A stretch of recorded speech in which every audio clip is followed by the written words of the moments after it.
எல்லாருக்குமே all time ஃபேவரட்டான மிளகு தக்காளி ரசம் ரெசிபி தான் இன்னைக்கு என்னோட ஸ்டைலில் பார்க்கலாமா.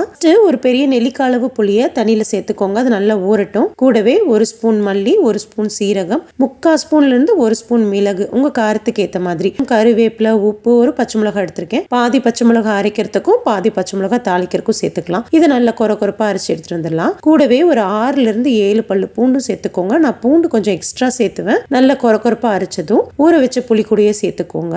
3 நல்ல பழுத்த தக்காளியை மிக்ஸி ஜார்ல நல்லா அரைச்சு அதையும் உள்ள சேர்த்துக்கோங்க. தேவையான அளவுக்கு தண்ணி சேர்த்திட்டு ஒரு 1/4 ஸ்பூன் மஞ்சத்தூள் சேர்த்து அந்த புளியை நல்லா அப்படியே கரைச்சி விட்டுடுங்க. ஸ்டவ் ஆன் பண்ணி மீடியம் ஃப்ளேம்ல வச்சுக்கோங்க.